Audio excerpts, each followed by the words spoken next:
numéro 2. Deuxième cours donc sur les structures juridiques des associations. Deuxième cours sur les structures juridiques des associations. Je vous ai montré que le ministère, c'est à la fois quelque chose de spirituel, mais aussi quelque chose de naturel. C'est-à-dire qu'il va falloir que les deux fonctionnent ensemble et de la meilleure façon possible. Si vous pensez que le ministère est uniquement surnaturel, c'est seulement prêcher, c'est seulement prier pour les gens, c'est seulement voir des vies changer, oui, gloire à Dieu, tout ça c'est très bien, mais derrière tout ça, il va y avoir un récipient qui va contenir tout ça, qui va aider tout cela à fonctionner d'une façon publique et dans lesquels il va falloir se protéger. Parce que ce récipient, c'est un récipient juridique, ça va être un récipient aussi qui va vous permettre d'avoir des finances et de gérer les finances et d'être transparent dans les finances. Et ça va être un récipient justement qui vous permet de faire tout un tas d'activités légalement sans que personne puisse venir vous arrêter en plein milieu de votre activité en vous disant « Monsieur, madame, tout ça, ce que vous faites, c'est pas légal. » Non, pas du tout. Vous avez besoin d'une structure juridique et d'ailleurs c'est obligatoire, c'est imposé par les différents gouvernements dans lesquels nous pouvons exercer un ministère. Et je vous garantis, ceux qui ne font pas attention à cet aspect naturel, qui pensent que tout est surnaturel, eh bien se plantent et un bon nombre d'entre eux vont complètement échouer et au bout d'un moment vous n'allez plus les trouver sur la piste du ministère parce qu'ils vont être tombés dans tellement d'ennuis, tellement de problèmes qu'ils auraient pu éviter à la base. C'est ça qu'il faut savoir. Il y a beaucoup de choses dans la vie qui nous arrivent que nous pouvons éviter. Vous avez remarqué ça ? Souvent, on va se dire, des années plus tard, si j'avais su, si j'avais l'expérience que j'ai aujourd'hui, alors je n'aurais pas ou je ne ferais pas. C'est courant, ça. Et malheureusement, on vit des moments des fois difficiles par notre propre stupidité. Oh là là. Et souvent, les chrétiens, il faut le dire, ne sont pas très sages dans beaucoup de domaines, ils ne font pas attention à beaucoup de choses. Et des fois, ils agissent, il faut le dire, stupidement, en pensant que Dieu va couvrir tout ça. Et bien, Dieu ne couvrira pas forcément le naturel. C'est à toi de le couvrir, c'est ta responsabilité. Donc, il va falloir faire attention. Donc, nous allons voir qu'il y a d'immenses avantages dans les associations. Nous sommes obligés d'être sous système associatif. Il y a des avantages, mais il y a aussi d'immenses inconvénients. Donc, évidemment, il faut faire attention. Donc, ce cours, je vous rappelle, ce n'est pas du tout un cours de droit, mais c'est vous donner des notions indispensables qui vous permettront après de comprendre et de naviguer et d'approfondir des connaissances. Il y a beaucoup de livres juridiques qui sont très bien faits, il y a des conseillers juridiques, il y a des avocats. Je vous conseillerais certaines choses aussi à propos des juristes. C'est très important parce que souvent les pasteurs ne s'entourent pas de juristes et ils font une grave erreur. Moi personnellement, je me suis entouré d'une juriste tout proche de moi dans mon association parce que quand j'ai besoin de conseils juridiques, j'ai quelqu'un à qui je peux téléphoner directement et lui dire « Est-ce que tu peux préparer ça ?» ou « Qu'est-ce qu'il faut faire pour éviter ta da. » C'est très facile, c'est beaucoup plus simple. Et les juristes, nous en avons besoin. Donc sachez que si vous êtes juriste, vous pouvez être utile pour le royaume de Dieu. Amen. On n'a pas besoin forcément d'être dans le ministère public, dans les 5 ministères, pour être utile dans le royaume de Dieu. Oui, c'est utile, mais il n'y a pas que ça. Nous avons besoin aussi des autres membres.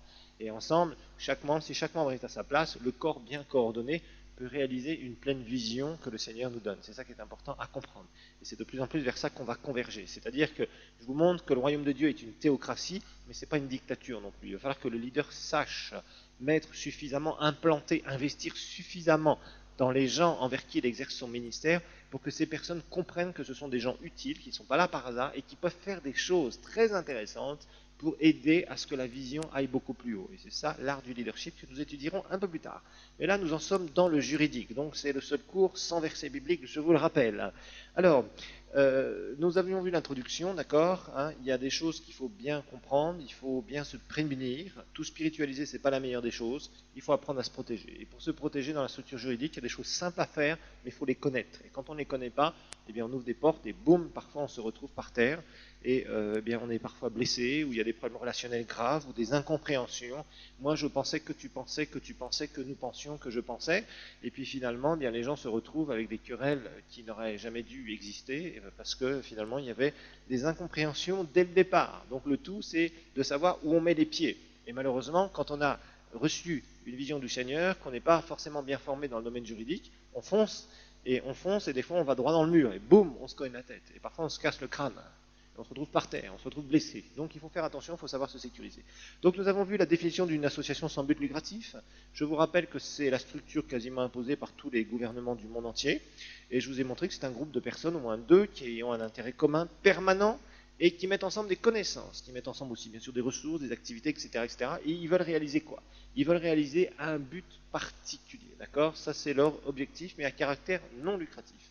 Donc il va falloir créer une nouvelle personnalité juridique qui soit cette vitrine légale sous laquelle on va pouvoir fonctionner en tant que ministère. Alors, créer cette personnalité, bon, c'est bien, mais il faut savoir où on met les pieds. Et malheureusement, beaucoup de ministères ne savent même pas où ils mettent les pieds. Ils vont prendre des statuts, ils vont copier ça, ils vont aller au ministère de l'Intérieur ou à la préfecture dans d'autres pays, dans certains pays francophones, ils déclarent leur truc, et puis ils disent, voilà, nous avons une association, c'est très bien, mais tu ne sais pas où tu t'es embarqué, tu ne sais pas dans quel bateau tu es entré. Et justement, c'est ça qu'il faut que tu saches. Et c'est l'objet de ce cours, c'est de comprendre où est-ce qu'on met les pieds. Parce que souvent, malheureusement, on en connaît peut-être les avantages, on se dit c'est bien, on va avoir une association, donc maintenant on peut ouvrir une église, on peut louer un bâtiment, on peut. Oui d'accord, mais avec les avantages, tu as aussi les inconvénients. Et si tu ne les connais pas, il faut faire attention.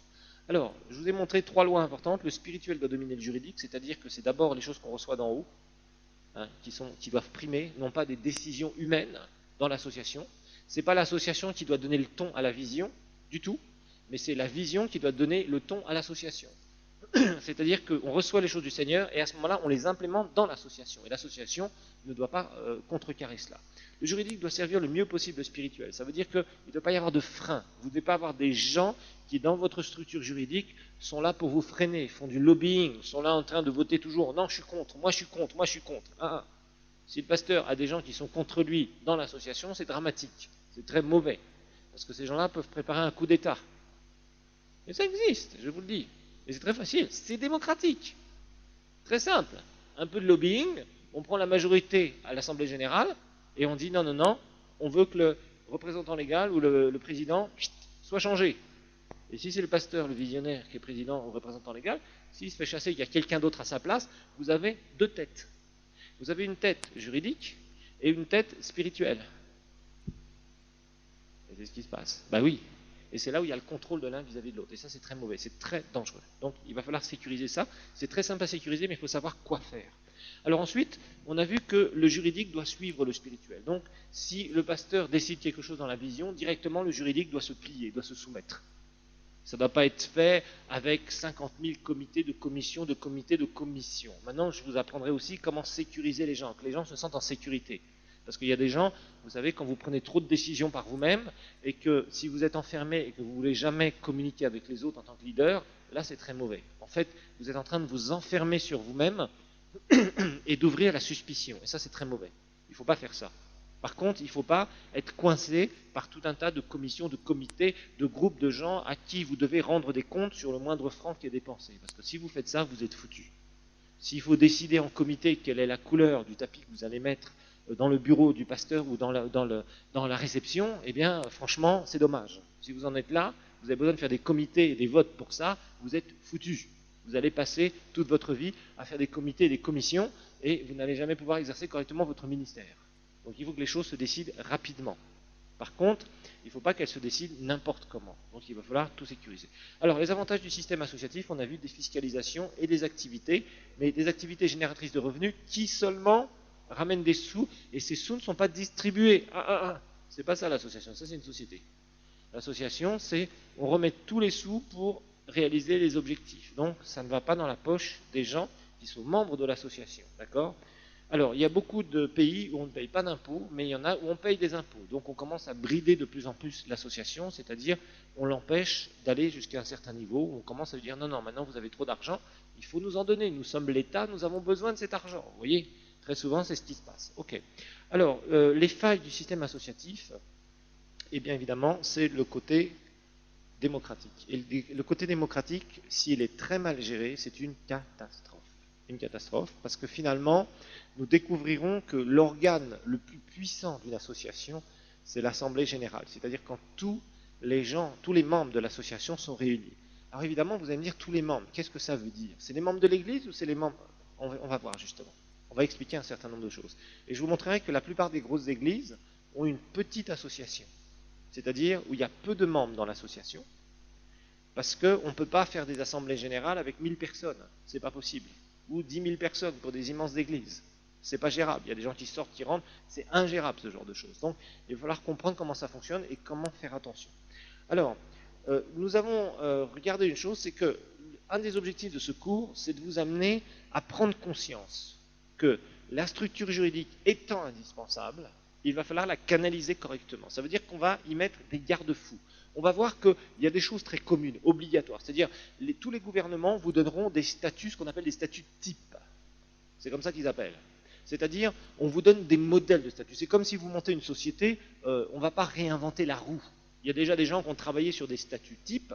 Vous prenez ces statuts et vous allez les adapter à votre activité. C'est en général comme ça qu'on fait. Une société, qu'on monte une société ou qu'on monte une association. On prend des statuts types. Maintenant, se précipiter à prendre des statuts types et rapidement les déposer dans les différents bureaux de l'État où on doit déposer ces choses pour recevoir soit un agrément, soit la permission de pouvoir fonctionner en tant qu'association, c'est toujours un danger. Et c'est là où il va falloir qu'on fasse attention, et c'est là où je veux vous mettre en garde pour mettre ces garde-fous. Alors, maintenant, on va voir grand 3, donc les statuts d'une association. Les statuts d'une association. Les statuts d'une association. On va en donner la définition, puis on va regarder ce que c'est.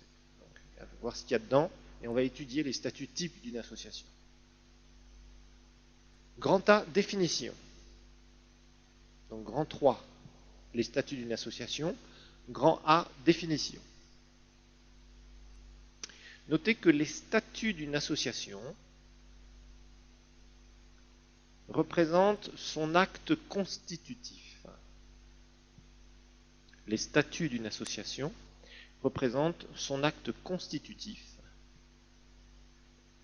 et sont composés, les statuts d'une association représentent son acte constitutif et sont composés d'une suite d'articles. Sont composés d'une suite d'articles faits de dispositions conventionnelles. On va expliquer tout ça. Donc on présente son acte constitutif. Ils sont composés d'une suite d'articles faits de dispositions conventionnelles qui fixent les règles de fonctionnement de l'association. Qui fixent les règles de fonctionnement de l'association. Donc les statuts d'une association représentent son acte constitutif et sont composés d'une suite d'articles faits de dispositions conventionnelles qui fixent les règles de fonctionnement d'une association. Alors en fait tout ça c'est des grands mots, mais c'est très simple. Les statuts c'est quoi? Les statuts c'est donc un document. Dans ce document, il y a des articles. Ok, article 1, article 2, etc., etc. Chaque article va décrire certaines choses sur votre association. Voilà. Et ça va expliquer d'une façon conventionnelle, c'est-à-dire de la façon dont ça doit être fait, avec lesquelles on s'est mis d'accord, et qui sont conformes avec les lois, évidemment, en vigueur, les lois du pays dans lequel cette association fonctionne, et ça va régir quoi? Ça va donner les grandes lignes, je dis bien les grandes lignes, c'est là où il faut faire attention, les grandes lignes sur comment votre association est constituée, de quoi elle est faite, etc., comment elle va fonctionner, qu'est-ce que vous allez faire dedans, etc., etc. Maintenant, nous verrons qu'il y a un autre document qu'il faudra rédiger, qui n'est pas des moindres pour une église, qui s'appelle un règlement d'ordre intérieur, qu'on étudiera aussi. Et lui va venir préciser comment vous fonctionnez de manière pratique. Ça va être votre cuisine interne, si vous préférez. Là, l'État n'a pas le droit de mettre son nez dedans. Par contre, l'État a le droit de mettre son nez dans vos statuts. Vos statuts, c'est quoi? Vos statuts, c'est la carte d'identité de votre association. Voilà. La carte d'identité de votre association, si on veut être simple. Vous voyez, c'est tout simple. C'est un document légal, voilà. En fait, qu'est-ce que disent vos statuts? En gros, ils disent, donc, c'est la carte d'identité de votre association, c'est le document légal. Voilà. Quand on vous dit, on vous arrête dans la rue, on vous demande votre identité. Vous sortez votre carte d'identité. Ça montre quoi? Ça montre qui vous êtes, ça montre votre nationalité, ça montre votre adresse, ça montre, supposé, enfin, ça vous donne la date de naissance, etc., etc., etc. Donc on sait qui vous êtes. Voilà. Et bien, pour une association, c'est la même chose. On va voir que c'est un document légal, dont on se sert d'ailleurs pour faire un certain nombre de démarches. Parce que ça représente quelque chose. Par exemple, pour une banque, le pasteur ne va pas en son nom à la banque pour faire des choses pour l'Église. Il va y aller au nom de l'Église, s'il est représentant légal ou président, ce qui doit être le cas d'ailleurs. Je vais vous dire pourquoi, je vous insisterai très largement là-dessus. Et à ce moment-là, il va être obligé de montrer quoi? Si vous voulez ouvrir un compte en banque pour votre église, vous êtes obligé de montrer vos statuts. Vous ne pouvez pas faire ça de vous-même en disant, voilà, je suis le pasteur de l'église, machin truc, je veux ouvrir un compte en banque. On va vous dire, ok, mais on voudrait voir les documents de votre église. Donc vos statuts, la carte d'identité, si vous préférez vos statuts. Donc dans vos statuts, il y a quoi? Il y a comment vous vous appelez, hein, je vais vous donner ça d'une façon très pratique. Je veux que ce cours soit très pratique. En fait, dans les statuts, il y a quoi? Comment vous vous appelez? Qui vous êtes? On va retrouver ça dans les statuts. Comment vous vous appelez? Qui vous êtes? Ce que vous faites? Ce que vous faites? Donc, comment vous vous appelez? Votre nom? Le nom de votre église, donc votre association. Qui vous êtes? Ce que vous faites? Où vous le faites? Où? Pour combien de temps? Pour combien de temps? Qui est à la base de votre association? On verra les membres fondateurs. Qui est à la base de votre association? Qui dirige? Qui dirige? Et comment il dirige? Qui dirige et comment il dirige? On verra qu'on parlera de comité exécutif ici, entre autres, ou de bureau, ou de conseil d'administration dans certains cas. Donc qui dirige et comment il dirige? Comment on devient membre?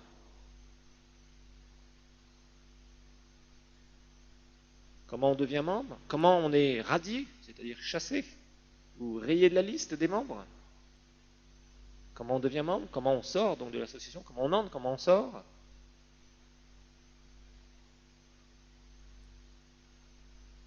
Comment est-ce que cette association est financée aussi? Les financements de l'association, c'est courant aussi, c'est ce qu'on voit souvent dans les statuts. Donc les financements de l'association. Et puis, qu'est-ce qui se passe si elle est dissoute? Votre association disparaît. Qu'est-ce qu'elle devient? Qu'est-ce que va devenir son patrimoine? C'est-à-dire tout ce que vous avez acquis, ce qu'on appellera les immobilisations, entre autres, en comptabilité. Il y a des choses qui ont une valeur, qui durent, qui ne sont pas consommées au premier usage, mais qui durent dans le temps. Eh bien, si l'association est dissoute, qu'est-ce que ça va devenir? Ça doit être marqué dans vos statuts, oui. Tout ça, on va le retrouver tout simplement dans les statuts. Mais les statuts, ce sont les grandes lignes. Voilà. Ce sont les grandes lignes. Donc on va retrouver tous ces points-là qu'on a cités ici rapidement. C'est-à-dire comment on s'appelle, qui est à la base, etc., etc. Qu'est-ce que vous faites, comment vous le faites, où vous le faites, pour combien de temps, etc. Qui est membre, qui rentre, qui sort, qui dirige, comment il dirige, etc. On va retrouver toutes ces grandes lignes dans les statuts. Donc ces statuts, ça va être le document qui va montrer toutes ces choses pour cerner qui vous êtes. Voilà. Pour cerner qui vous êtes. Donc ces statuts vont être importants, surtout, particulièrement pour une église, et là, il va falloir faire attention. Alors évidemment, ces statuts doivent être légalement enregistrés. Ça, c'est très important. Il y a des procédures pour enregistrer. Et normalement, tant que vous n'êtes pas enregistré, vous n'avez pas le droit de fonctionner légalement. Sinon, vous êtes dans l'illégalité. Donc, tant que vous n'êtes pas enregistré, vous n'avez pas le droit de fonctionner légalement. C'est pour ça d'ailleurs que beaucoup d'églises démarrent en étant couvertes juridiquement par d'autres associations qui ont des églises. Ce qui est un bien et un mal. Parce que normalement, dans n'importe quel pays du monde, on devrait trouver la personnalité juridique, être enregistré au gouvernement très rapidement. Ça devrait demander peu de temps. Nous, ça nous a demandé 4 ans. Vous savez pourquoi d'ailleurs? Avec la corruption qu'il y avait dans ce pays, de ce côté-là, ça a demandé 4 ans. Ils voulaient de l'argent, j'ai dit non. J'ai dit moi, il n'y aurait pas d'argent. Un jour, il y a quelqu'un qui est passé, vous voyez, qui appelait des macos un jour, au ministère là-bas, et qui a dit, de toute façon, avec le pasteur Olivier, vous n'aurez pas d'argent. Ils n'ont jamais eu d'argent, et on a eu notre personnalité juridique un jour. C'est comme ça que ça fonctionne. On doit être ferme dans ce qu'on fait, quelles que soient les difficultés, quels que soient les bâtons dans les roues. Mais ça, c'est important d'avoir des statuts enregistrés, vos statuts, sous votre association. Parce qu'il va falloir que vous soyez maître de votre ministère. Si vous avez un ministère, si vous avez une onction, vous devez être maître, parce que vous êtes le capitaine du bateau. Et le capitaine du bateau, c'est lui qui a la barre du bateau. S'il n'a pas les rênes de ce qu'il est en train de faire, le bateau peut s'échouer et s'écraser. Et sans que ce soit lui qui l'ait fait. Et ça peut être dangereux. Donc c'est pour ça qu'il faut bien comprendre cet aspect du ministère. Donc tout ça, ça va demander des fois un peu de temps, mais il faut constituer des bons statuts. Une fois que les statuts sont constitués, il faut se renseigner sur les démarches. Et normalement, à peu près dans tous les pays du monde, ça marche à peu près plus ou moins correctement. On arrive tôt ou tard à avoir ces papiers. Mais c'est important d'avoir tout ce qu'il faut, d'être en règle. Je vous garantis, ça paye d'être en règle. Ça coûte toujours au début, parce que des fois c'est difficile, des fois on vous met des bâtons dans les roues, même toutes sortes de choses qu'on essaye de faire, mais ça paye d'être en règle. Ça paye d'être à jour, de faire ces assemblées générales quand il faut, de faire ces comités exécutifs quand il faut, comme nous le verrons, d'avoir une comptabilité clean, très transparente. Ça paye, je vous le garantis. C'est pas facile à faire au début. Par contre, quand vous le faites et que vous êtes sérieux par rapport à ça, je vous montrerai que Dieu bénit toujours une bonne gestion. Ça, Dieu bénit toujours une bonne gestion. Quand vous avez un bon cœur et que vous avez une bonne gestion, Dieu vous bénira d'une façon particulière. Maintenant, si les choses ne sont pas claires, si dans vos statuts il y a des trucs bizarres, si vous êtes arrangé pour différents trucs, si dans les finances c'est jamais géré correctement, Dieu ne peut pas bénir ce genre de gestion. C'est pas possible. Donc, correctement gérer le juridique, c'est d'ailleurs fondamental. C'est vraiment un point important. D'accord. Alors maintenant, on va voir le contenu général des statuts. Contenu général des statuts. On va étudier ça ensemble.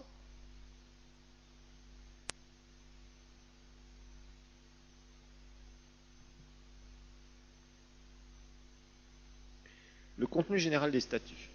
Donc on va retrouver ici, ce que je vais vous donner ici, c'est les statuts types qu'on retrouve d'une manière générale. Vous l'avez donc dans votre support de cours, dans votre syllabus. Donc vous avez des statuts types que vous pourrez reprendre très facilement pour créer une association. Mais j'ai rajouté un certain nombre de choses volontairement. Vous trouverez ça à peu près en général, dans tout le monde francophone, c'est à peu près la même chose. Dans le monde anglophone, il y a quelques divergences. Mais dans le monde francophone, vous trouverez à peu près ce genre de truc. D'une manière générale, certains termes qui veulent changer, mais d'une façon générale, c'est la philosophie que les francophones ont par rapport à l'aspect associatif. Par contre, une chose qu'il faut faire, c'est adapter. D'accord? Là, justement, je vais vous faire des remarques sur l'adaptation. Parce que des statuts types, vous pouvez en trouver. Vous achetez un livre juridique sur les statuts des associations et vous avez des statuts types. Vous allez, je ne sais pas moi, dans des librairies, dans des bibliothèques, vous allez dans différents endroits, même sur Internet, vous pouvez trouver des statuts types. Ça, il n'y a pas de problème. Mais ces statuts types ne sont pas adaptés pour les églises. Parce que c'est des trucs pour les associations, par exemple pour les handicapés, pour les associations pour, je ne sais pas moi, la protection de la nature, etc. etc. Donc tout ça, c'est très bien. Mais ça ne parle pas trop du ministère, vous en convenez. C'est normal. Bon, donc ce genre de statuts, vous les trouvez très facilement, un peu partout. Dans des livres, il y a de très bons livres juridiques sur des statuts, mais en général. Ok, que vous pouvez d'ailleurs reprendre, pourquoi pas.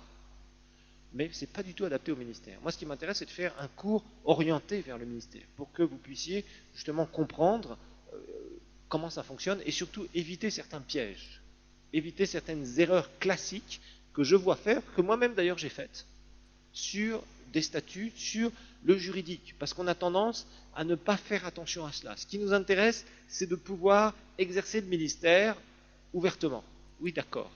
Mais qu'est-ce qu'il y a dans nos textes? Vous savez, tant qu'il n'y a pas de problème dans une église, dans une association, en général, les gens ne regardent pas les statuts.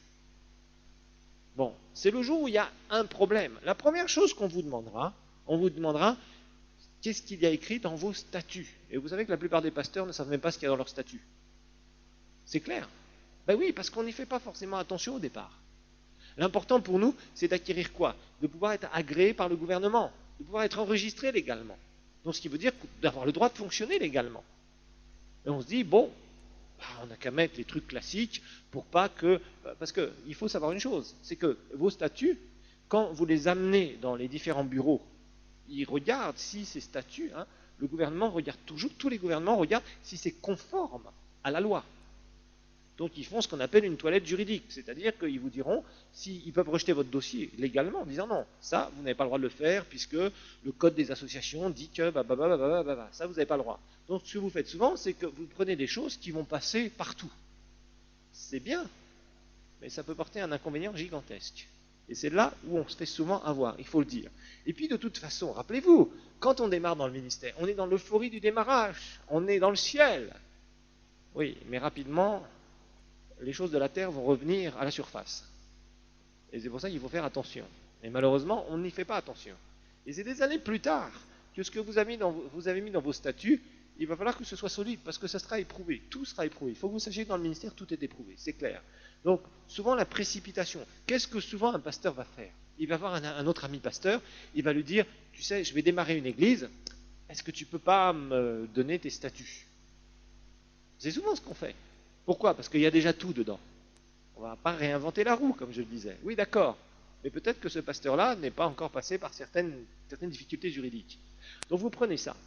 Vous l'avez changé, vous mettez le nom, votre église, vous changez deux, trois trucs, et hop, vous dites, ça y est, j'ai fait ça. Et j'ai évité de payer un juriste. Ah, j'ai fait des économies.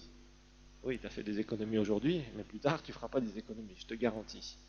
Eh oui, et souvent on fait ça. En plus, on n'a pas beaucoup de sous parce qu'on démarre le ministère. Voilà. Et c'est des erreurs communes qu'on fait. Pourquoi? Parce que bon, bah, on démarre, donc voilà. Mais malheureusement, il va falloir mettre un certain nombre d'articles et de modifier certains articles pour justement sécuriser le ministère. Et c'est ce qu'on va découvrir au travers de ce cours. Alors, voilà, maintenant on va voir les statuts et on va décortiquer différents articles des statuts. Donc, titre 1, Constitution, vous mettez titre 1, Constitution, ça vous le trouverez partout. Ce que je vous montre ici, vous trouverez ça partout. C'est les statuts types, partout. Titre 1, Constitution, virgule, objet, virgule, siège social et durée.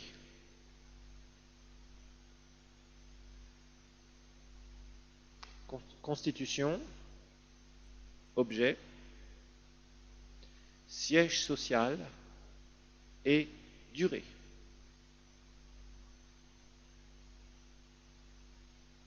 Alors, article 1, Constitution et dénomination. Constitution et dénomination.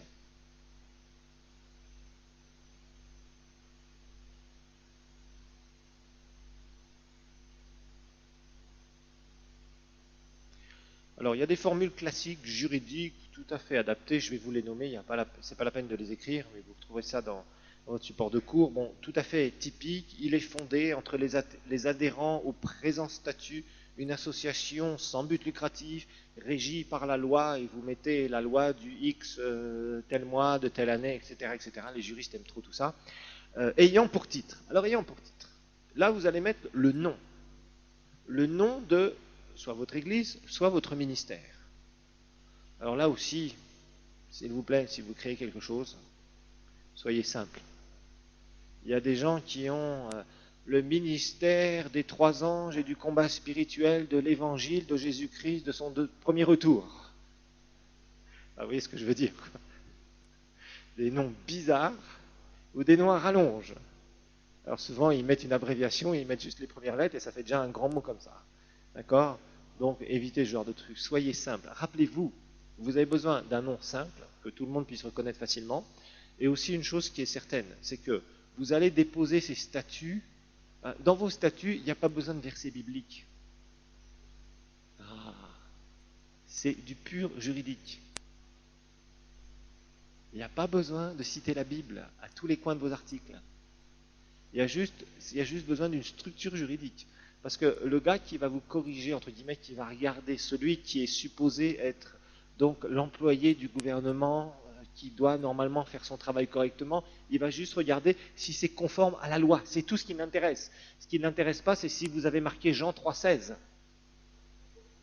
C'est pas ça qui vous donnera un point en plus pour faire passer votre dossier. D'accord? Ça ne l'intéresse pas. Ok? Mais je sais que les chrétiens sont toujours super spirituels. Non, sachez vraiment faire les choses naturelles, d'une façon excellente, claire, que ce soit vraiment bien fait, sans grande spiritualité. C'est pas ça qui va amener l'onction. C'est pas parce que vous aurez mis Jean 3,16 dans vos statuts que l'onction divine va descendre et un ange va vous apparaître. Vous voyez, souvent les chrétiens sont un peu bizarres. Je ne sais pas pourquoi ils sont bizarres, les gens. Ils veulent toujours rajouter tout un tas de trucs. Non, non, non. Simplement, mettez un nom très spécifique, un nom qui vraiment correspond à ce que vous avez reçu du Seigneur. C'est ça qui est important. Voilà.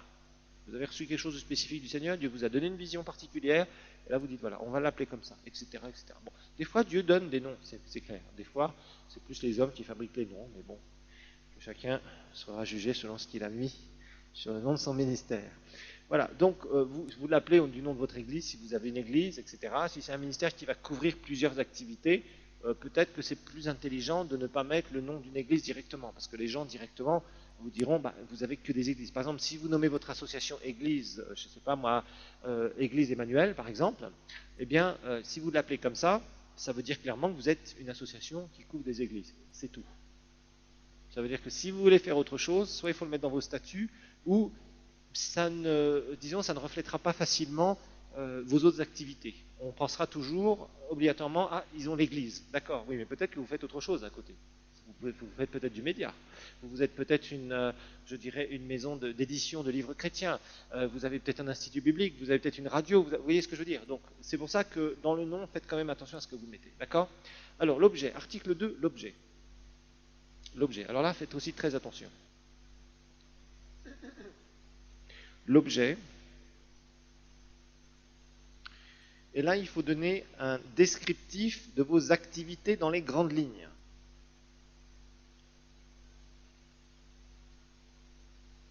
Donnez un descriptif de vos activités dans les grandes lignes. Mais soyez le plus large possible. Soyez le plus large possible quand vous déposez vos statuts.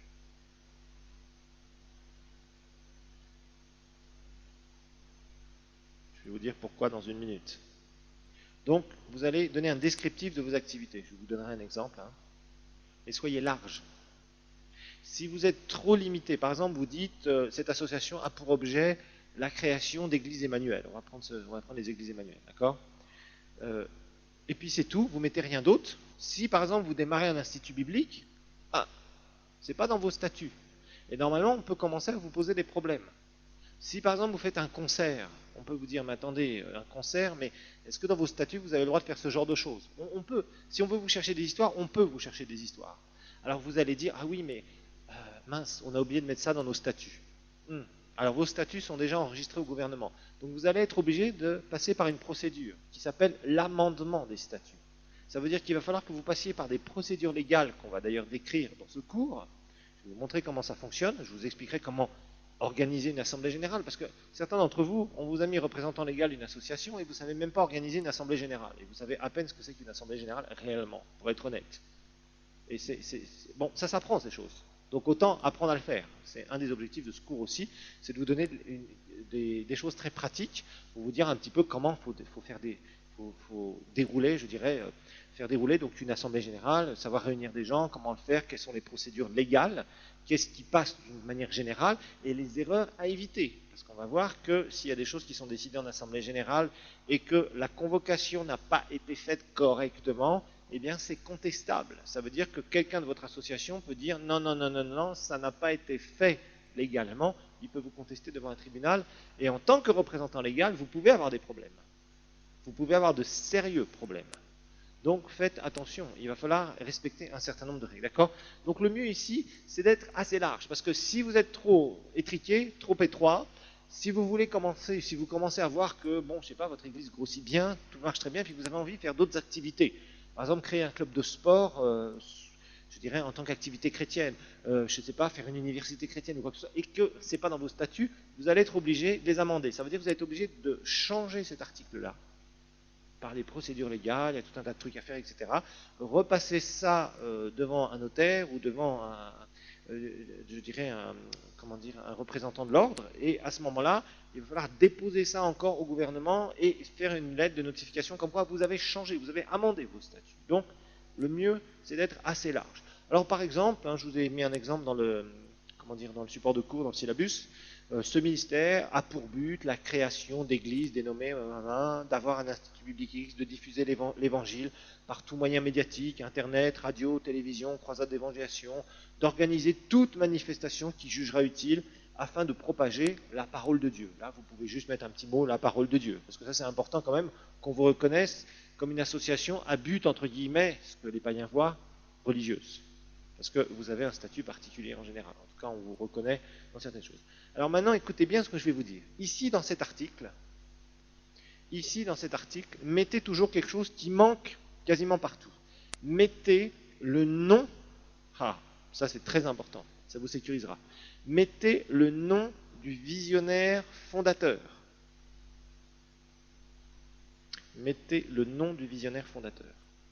Ça, mettez-le toujours dans cet article-là. Vous dites, ce ministère ou cette église a été par le pasteur, etc. Comme ça, il n'y a pas d'équivoque possible. Il n'y a pas d'équivoque.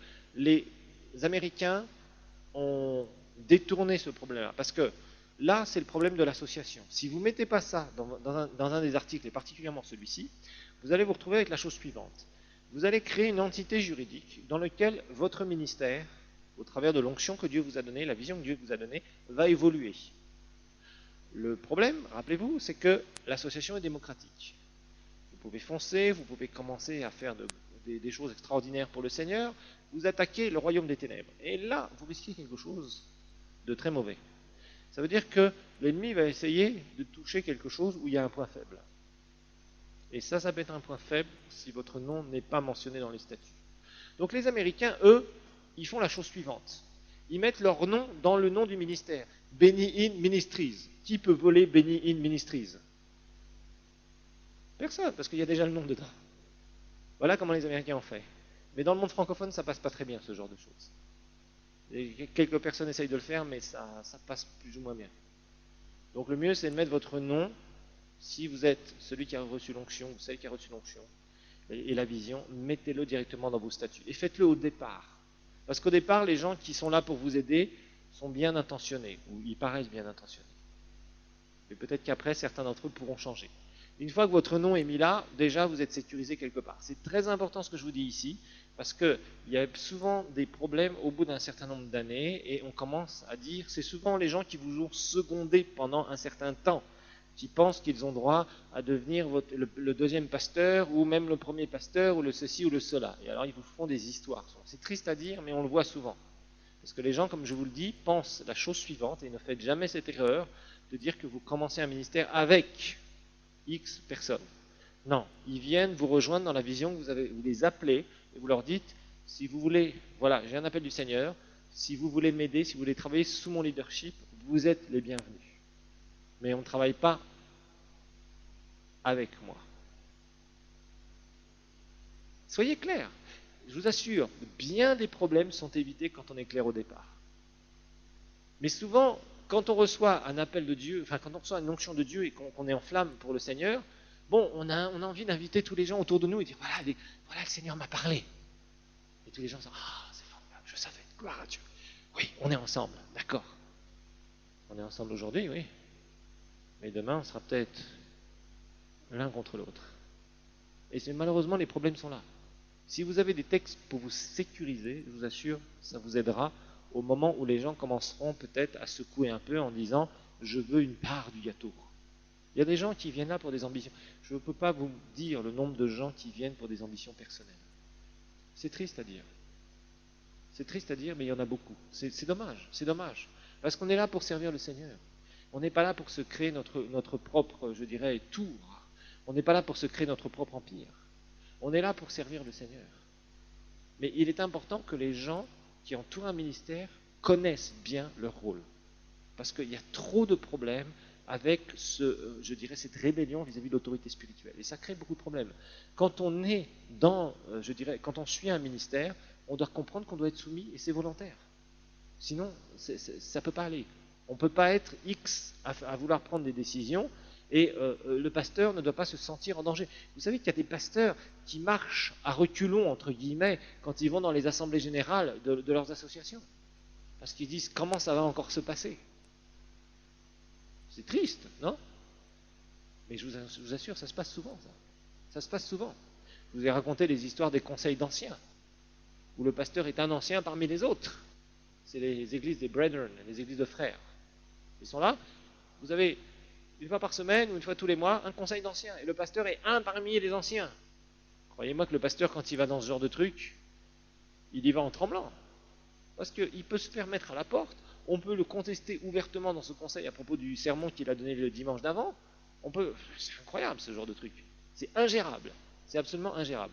Mais c'est le système associatif. Chacun est au même niveau. Non, chacun n'est pas au même niveau. C'est pas comme ça que ça fonctionne. La théocratie ne fonctionne pas comme ça. La démocratie, on essaye de la faire fonctionner comme ça, et croyez-moi, on voit les perversités de la démocratie actuellement dans les pays occidentaux où ça devient tout et n'importe quoi, où ils essayent de tirer la couverture pour des raisons vraiment lamentables, pour quelques pourcents ou quelques dixièmes de pourcents de vote. Donc le nom du visionnaire fondateur, ça je vous le plus que conseille, c'est très important. Alors siège social, alors ça c'est très simple, hein, ça ne pose aucun problème. Le siège social, c'est le lieu en fait où vous allez exercer vos activités. Bon, il y a des formules tout à fait adaptées, vous avez juste à les recopier, hein, c'est vraiment très simple. Alors le territoire national, ça c'est toujours comme ça en général, donc le pays dans le pays où vous êtes. Vous pouvez dire aussi que ça peut être dans le monde entier, mais si vous êtes dans le monde entier, vous allez être obligé de créer des associations ailleurs. Dans chaque pays, vous pouvez avoir une représentation, mais qui peut dépendre d'un quartier général mondial que vous pouvez créer, mais chaque association que vous créez dans chaque pays est soumise à la loi du pays où les activités se trouvent. D'accord? Alors, il y a des trucs tout à fait classiques. Hein. Après, dans ce siège social, on met toujours, il sera transféré par simple décision de l'Assemblée générale ou du comité exécutif, etc., etc. Bon, vous avez des petites choses comme ça. Article 4, la durée de l'association. La durée de l'association, alors vous mettez illimité. Sauf si vous avez envie de travailler 3 ans, vous mettez 3 ans. Mais vous mettez illimité. C'est toujours illimité. D'accord?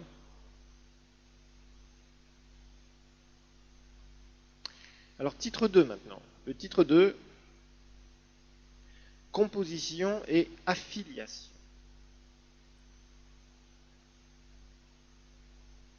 Alors là, on va commencer à rentrer dans les choses un peu plus techniques des associations. Composition et affiliation. Affiliation, ça veut dire comment on entre, comment on peut devenir membre, si vous préférez. Composition et affiliation. Alors, article 5, les membres. Les membres.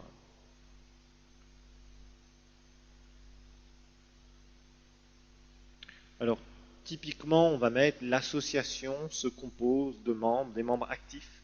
Ça, c'est tout à fait les formules classiques. L'association se compose de membres actifs. Ok. Bon, après, il faudra définir ce que c'est qu'un membre, et un membre actif aussi, parfois. Alors, en général, on est obligé de mettre tous ont le pouvoir de voter à l'Assemblée générale. On va en parler de ça. Tous ont le pouvoir de voter. Ça, c'est obligatoire dans les associations. Quelqu'un est membre, s'il est reconnu comme membre d'une association, il a un pouvoir législatif dans une théocratie. Donc nous allons étudier quoi faire et comment le faire pour éviter certains travers. Donc tous ont le pouvoir de voter. Ça c'est obligatoire, la loi en général vous l'impose, de mettre le pouvoir du membre vis-à-vis de l'Assemblée générale. On verra que l'Assemblée générale c'est l'organe suprême, l'organe décisionnel qui peut tout décider dans une association. Donc les assemblées générales, c'est vraiment très important. Alors, on peut souvent rajouter des choses comme son membre actif, ceux qui participent régulièrement aux activités de l'association. Son membre actif,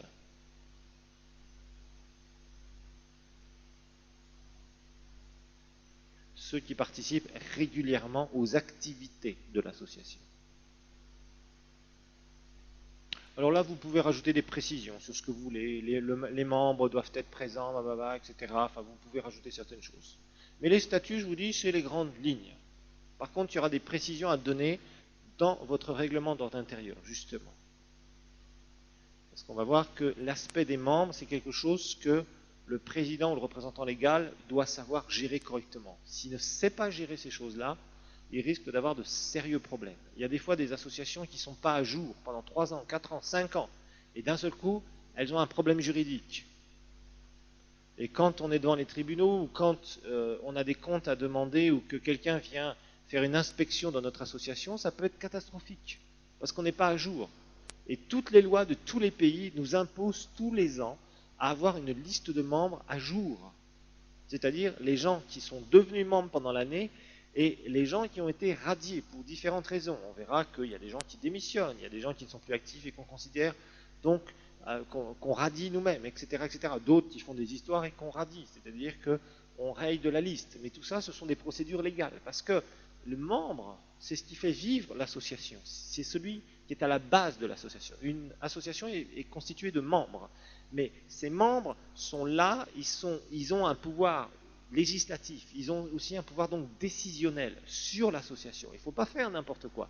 C'est pour ça que les membres qui sont dans une association chrétienne, ce n'est pas n'importe qui doit être là. Ce sont des gens qui sont éprouvés, et au début, vous ne pouvez pas éprouver les gens. C'est ça la difficulté. C'est seulement au bout d'un certain nombre d'années que vous pouvez voir vraiment les gens qui sont avec vous. Et sachez une chose, un des travers, j'en parlais avec un juriste ici il y a quelques temps, une des difficultés qu'il y a, c'est que souvent les membres de l'association qui couvre l'Église ne sont pas représentatifs par rapport au nombre de gens que vous pouvez avoir dans l'Église. Les membres de l'Église et les membres de l'association, ce n'est pas du tout la même chose. Parce qu'on ne peut pas faire ça. Ça imposerait trop de problèmes juridiques. Parce que tous les ans, il y a des gens qui rentrent dans une église, il y a des gens qui se convertissent, il y en a d'autres qui partent, il y en a d'autres qui rétrogradent, il y a toutes sortes de choses dans une église, il y a tout un tas de mouvements dans une église.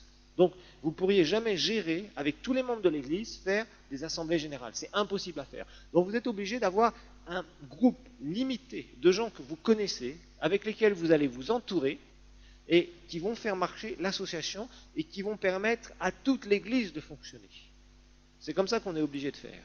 Mais si on veut être, je dirais, puriste, on n'a pas l'échantillon que représente l'association, n'est pas, je dirais, un échantillon qui représente l'Église. C'est-à-dire qu'il y a peu de gens dans une association par rapport, par exemple, si vous avez une grande église de plusieurs milliers de personnes, vous aurez des fois des associations qui ont 5, 6, voire 10 personnes. Donc 10 personnes par rapport à plusieurs milliers, vous dites, waouh, c'est une proportion infime, oui, qui n'est pas représentative, oui, dans un sens. Mais on est obligé de faire comme ça parce qu'on ne peut pas avoir, sinon tous les ans il faudrait faire rentrer, sortir, et faire des assemblées générales avec des centaines de personnes, c'est pas gérable. Par contre, c'est là où, dans l'église, il faut savoir faire de temps en temps des assemblées où les gens se rencontrent ensemble, des gens qui sont très actifs dans l'église. Bon, ça c'est un autre problème, c'est plus une organisation interne. Là on parle de juridique, on parle de récipient juridique. Alors article 6, on va parler de la condition d'adhésion.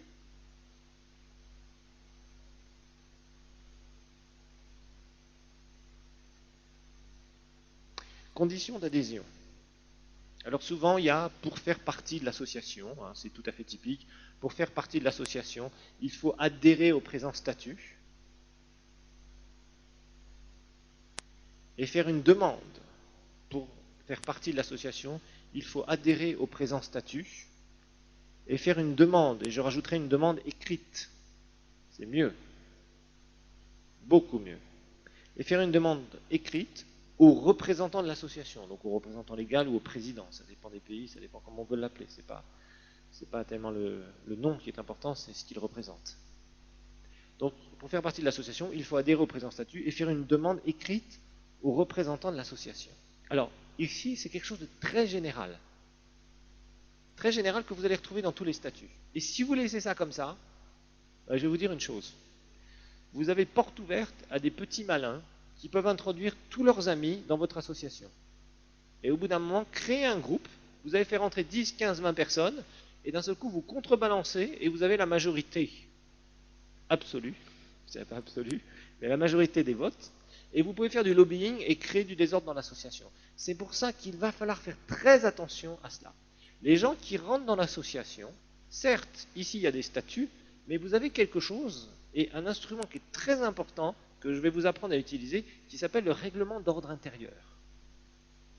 Votre règlement d'ordre intérieur, dont on parlera, lui, c'est à vous, pasteur, de choisir qui vous allez accepter dans votre association. Parce que rappelez-vous que c'est votre ministère.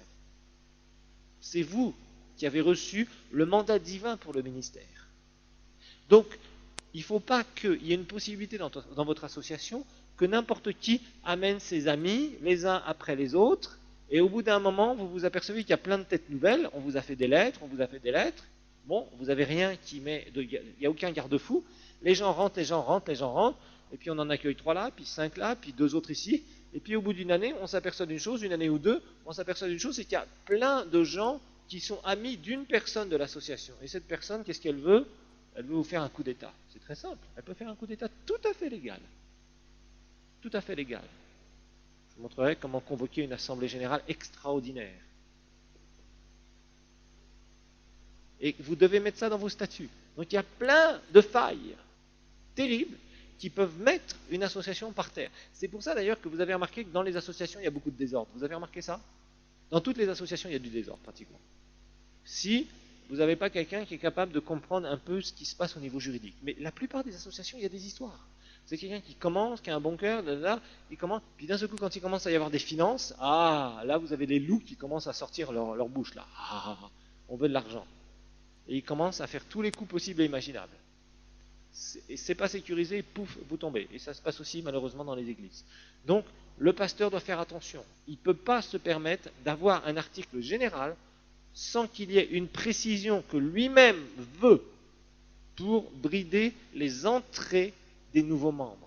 Donc je vous montrerai dans le règlement d'ordre intérieur comment faire, comment il faudra faire voter le règlement d'ordre intérieur, ça c'est pas compliqué à faire, mais là il faudra absolument faire attention, mettre tous les garde-fous, c'est-à-dire que par exemple, on verra dans le règlement d'ordre intérieur, un membre devra d'abord être approuvé par le pasteur, si le pasteur estime qu'il n'est pas le temps pour ce membre, cette personne d'être dans l'association ou qu'il n'est pas d'accord avec cela, eh bien sa voix va prédominer sur les autres. Et c'est fini, vous allez vous couvrir. C'est-à-dire, il faut empêcher que des gens viennent et puissent faire un trou dans votre association. Parce que vous pourrez travailler des années, et l'association, avec son système démocratique, a des failles partout. Et surtout, dans le fait de faire entrer des membres. Parce qu'un membre, c'est une voix en plus. Supposez, vous avez 10 membres au départ avec votre association, vous commencez à bien travailler, les choses avancent, etc. Mais l'article reste général, il n'y a rien qui précise ici. N'importe qui vient, ok, on monte à 12, 15, 16, 15, 18, 20, etc., 22, etc. Et puis d'un seul coup, vous vous apercevez que quand vous commencez à dire des choses en assemblée générale, vous avez une opposition silencieuse. Vous voyez, de gens qui disent rien, mais vous sentez qu'ils ne sont plus du tout d'accord avec vous. Et que cette opposition, comme les partis politiques, vous savez, c'est comme ça que ça fonctionne. L'opposition qui se lève. Et d'un seul coup, ça commence à créer des dysfonctionnements dans votre association. Vous sentez que les gens sont plus avec vous de cœur. Et il y a une personne ou deux qui ont amené un certain nombre d'autres personnes, qui ont gagné à leur cause, et leur objectif, c'est de vous mettre dehors et vous contrôler le ministère. Ça arrive, il faut les empêcher. Il faut empêcher ça. Le mieux, c'est de mettre des garde-fous qui empêchent directement ça. Parce que rappelez-vous, c'est vous qui avez reçu le ministère et vous devez protéger votre ministère. D'accord? Alors bon, il y a certaines associations au niveau des membres, qui font des catégories de membres. Par exemple, les membres fondateurs, les membres bienfaiteurs, les membres d'honneur, etc. Mais franchement, pour l'Église de Dieu, je trouve que ce n'est pas du tout approprié. En tout cas, c'est mon avis personnel. Alors, article numéro 7. Article numéro 7, c'est la perte de la qualité de membre. Perte de la qualité de membre.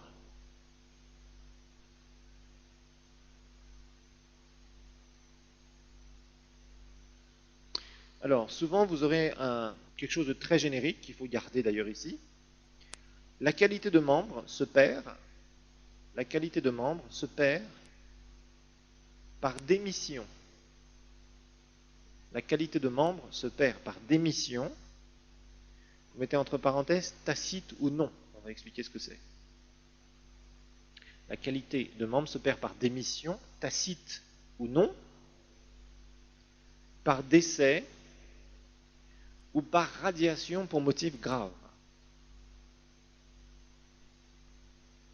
Donc la qualité de membre se perd par démission, tacite ou non, ou par décès ou radiation pour motif grave.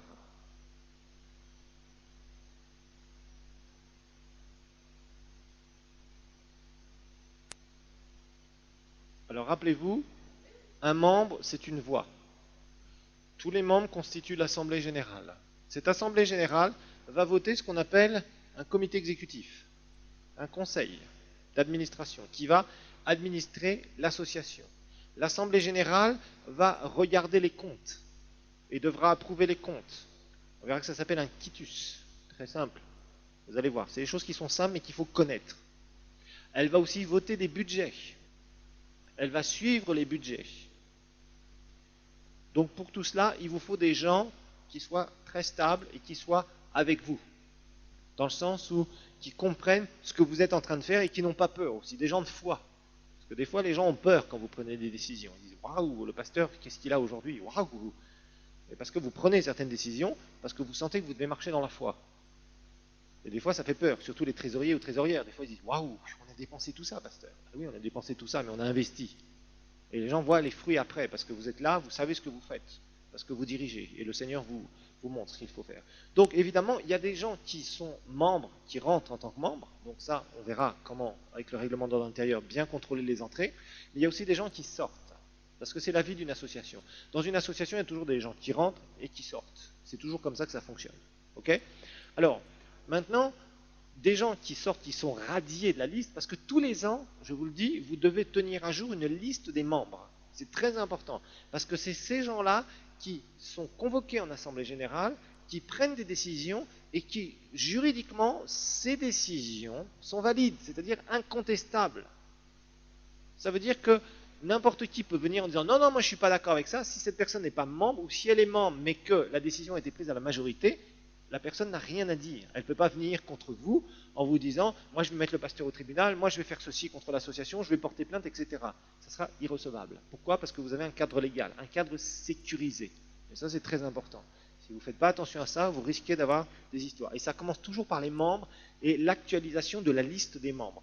Donc des membres qui rentrent, des membres qui sortent. Les membres qui sortent, donc démission, tacite ou non. Ça veut dire quoi tacite ou non? Tacite, c'est quelqu'un qui dit rien, mais que vous ne voyez pas. Par exemple, vous convoquez une assemblée générale. En général, on fait 2 assemblées générales par an. C'est bien, je vous expliquerai pourquoi. Pour une église, c'est pratique. Et il y a des gens, ils ne sont pas là. Et ils ne s'excusent pas. Une fois.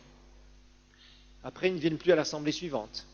Ils sont convoqués légalement, on leur envoie une convocation, etc. à l'assemblée générale. Ils ne viennent toujours pas. Mais là, ils vous ont quand même téléphoné un peu avant, je suis pas malade, je suis pas... C'est bon, etc. Ok, bon.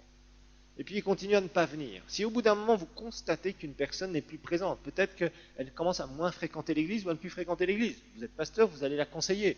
Elle vous dit non, non, je suis très occupé, enfin, etc. Tout un tas d'excuses, etc. Mais vous sentez que ça ne va pas bien. Vous essayez de la conseiller, vous essayez, etc. Et puis finalement, au bout d'un moment, vous ne la voyez plus. Si vous ne la voyez plus dans vos activités d'église pendant 6 mois, ou plus, ou 1 an, et qu'elle ne vous dit rien, eh bien, vous allez être obligé, en tant que pasteur et président ou représentant légal, de faire un constat à l'Assemblée générale, en disant, bon, le frère Untel ou la sœur Untel, ben, on ne la voit plus. Bon, je lui ai parlé, je lui ai demandé de venir. Par exemple, il y a des gens, ils ne viennent pas. Vous les convoquez, ils ne viennent pas. Ils ne viennent pas s'expliquer. Vous leur demandez, tiens, pourquoi, qu'est-ce qui se passe? Est-ce que tu as un problème? Est-ce que tu as besoin d'aide ou quoi que ce soit? La personne ne répond pas à l'invitation. Et donc, à ce moment-là, la personne, vous ne la voyez plus. Si vous ne la voyez plus, c'est une démission tacite. Ça veut dire que la personne n'est plus impliquée dans vos activités. Et ces gens-là, il faut prendre une décision d'Assemblée générale pour dire, à partir du moment où on ne répond plus aux convocations, à partir du moment où vous leur demandez de venir et qu'est-ce qui se passe, il y a un problème ou pas, elles ne viennent plus, vous ne la voyez plus dans vos activités, à ce moment-là, vous ne pouvez pas la garder comme membre active. Parce que sinon, si vous faites ça, au bout d'un moment, si vous en avez plusieurs comme ça, vous n'aurez plus un quorum. Le quorum, comme nous le verrons, c'est un certain nombre de membres obligatoirement présents. Ça va être dans vos statuts aussi. Pour tenir une assemblée générale, ça veut dire qu'il faut, par exemple, si vous avez 20 personnes dans, dans la liste de vos membres, vous ne pouvez pas convoquer les gens s'il y en a 3 qui viennent et commencer à dire on va tenir une assemblée générale. Ah, vous n'avez pas le droit de faire ça.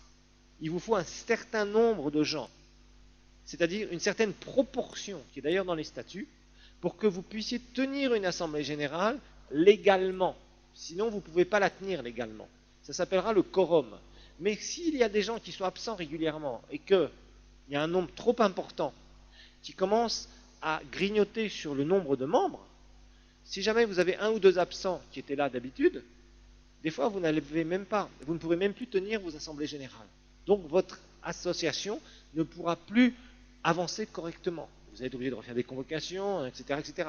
Et des fois, dans la deuxième assemblée générale, on a le même problème. À ce moment-là, il y a des dispositions, ce qu'on appelle légales, qui nous permettent de tenir une assemblée générale, mais il faudra les mettre aussi dans les statuts.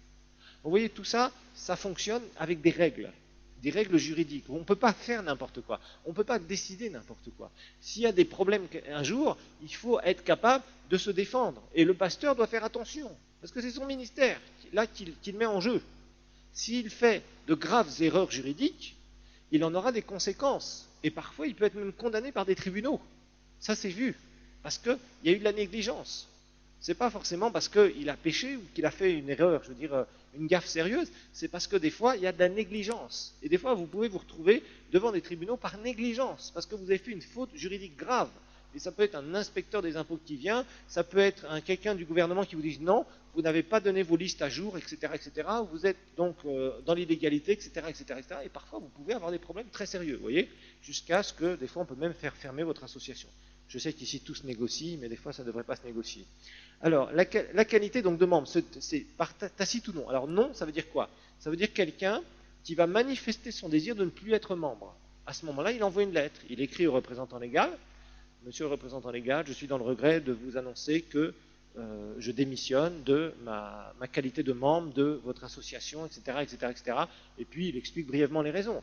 Bon, par exemple, il y a des éloignements géographiques. Il y a des gens, par exemple, qui sont mutés pendant 6 mois, 1 an ou 2 ans ou plus. Et puis après, finalement, ils restent dans un pays ailleurs ou dans une ville très loin et ils ne participent plus aux activités de l'Église. Ils vous aiment bien, ils étaient vraiment une part, ils vous ont aidé, mais bon, ça fait que les circonstances les amènent à un éloignement géographique. Donc ils sont plus capables de venir aux assemblées générales et puis ils sont plus dans l'Église régulièrement. Ces personnes-là, en général, on leur dit, bah écoutez, qu'est-ce que tu fais? Est-ce que tu comptes revenir? Bon, si elles reviennent au bout de 6 mois, il n'y a pas de problème, vous les gardez, voire 1 an. Mais ça ne peut pas durer 10 ans. Elles ne peuvent pas être 10 ans absentes aux assemblées générales. Donc à ce moment-là, on leur demande une petite lettre de radiation, d'accord? Donc ça, c'est des choses simples, mais il faut savoir le faire, il faut tenir ça à jour, d'accord? Bon, il y a les décès, bien sûr, ça, les décès, c'est directement, évidemment, il y a la perte de qualité de membre. Et puis, il y a radiation pour motif grave. Alors ça, c'est quelqu'un qui, par exemple, vit dans le péché, gravement, ou commence à constamment contester l'autorité du pasteur, donc du représentant légal du président. Et il commence à le faire même ouvertement. Et vous le voyez, en pleine assemblée générale, il commence à contester, à se rebeller, à créer du lobbying, à discuter des trucs. Vous entendez des choses qui reviennent à vos oreilles. Vous savez, nous les pasteurs, nous avons des oreilles même à l'intérieur et à l'extérieur. Nous entendons tout. Tout revient dans nos oreilles. C'est triste, hein, je vous assure, c'est incroyable. Hein. Moi, c'est pour ça que je ne m'affole jamais. Il y a des fois des gens qui me disent hey, pasteur, tu sais que. C'est pas grave.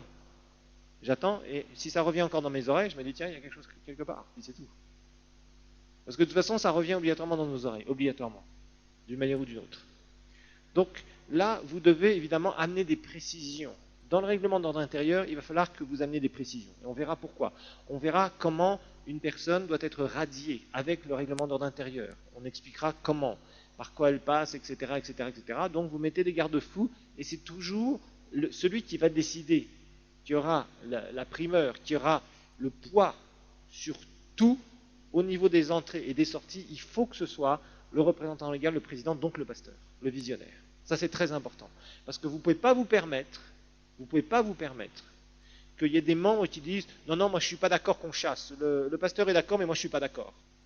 Si quelqu'un vous dit ça, si vous êtes pasteur et que vous dites on chasse une personne en tant que membre de l'association, c'est que normalement le pasteur a des raisons. Et ce qu'il veut, c'est se protéger. Maintenant, s'il a un problème de caractère qui chasse tout le monde, il y a des gens qui chassent tout le monde, vous savez, il y a des leaders comme ça. Ils ne peuvent pas avoir des gens autour d'eux sans les chasser. Bon, ça, c'est leur problème. Mais ça, c'est des gens qui n'attireront pas. C'est des gens qui n'amèneront jamais leur leadership dans les hauteurs. Parce qu'ils ne comprennent pas qu'il faut travailler et aider les gens, investir chez les gens et les amener à s'épanouir au travers du ministère sous notre leadership. Ça, c'est quelque chose qui est important au niveau leadership. Il y a beaucoup de gens qui n'y arrivent pas parce qu'ils ne comprennent pas ce principe. Mais une chose est sûre, le pasteur, le représentant légal, le président, quel que soit le titre, il doit avoir le dernier mot sur l'acceptation d'un membre ou la radiation d'un membre. C'est important parce que c'est son ministère. Il ne peut pas se permettre d'être entouré d'avoir des gens dans son assemblée générale qui lui font une guerre constamment, qui lui cherchent constamment des histoires, qui constamment contestent ses décisions, etc., etc., etc., ou qui mettent une mauvaise atmosphère. Vous savez, il y a des gens dans les assemblées générales, parfois, ils mettent des mauvaises atmosphères. Vous commencez à avoir les membres qui viennent et vous sentez déjà qu'il y a eu des choses qui ont été dites à l'extérieur. Vous voyez, ça c'est vraiment, c'est pourri. Ça, c'est païen. Malheureusement, ça se trouve chez les chrétiens, tristement. Et ça, c'est inacceptable. Il faut que les gens, quand ils viennent avec un bon cœur. Vous savez qu'ils sont vraiment là pour qu'ensemble, on puisse construire, on puisse aller quelque part, sous le leadership du représentant légal. Si les gens comprennent ça, ça marche tout seul et ça marche super bien. Parce que Dieu nous bénit à ce moment-là d'une façon extraordinaire. Maintenant, on verra que ces membres-là, ça ne doit pas être des pions non plus. Il faut que ces membres-là soient des bons conseillers. Et c'est ça qui est important. C'est important d'avoir des gens qui sont autour de vous, qui sont capables de vous dire, pasteur, je crois qu'ici, il faudrait faire attention. Pasteur, moi, je ne sais pas, mais dans cette histoire-là, je ne me sens pas à l'aise. Mais je suis avec vous, je n'ai aucun problème. Si vous prenez la décision, je suis avec vous dans cette décision, mais je sens ça et ça, je tenais simplement à vous partager mon opinion, ou je ferai plutôt ça et ça pour que vous puissiez sécuriser ça et ça. Vous voyez, ça, c'est des bonnes personnes qui vous aident, qui sont de bons conseils, qui connaissent un certain nombre de choses sur ce qui se passe et comment vous aider à aller plus haut. Voilà pour ce cours.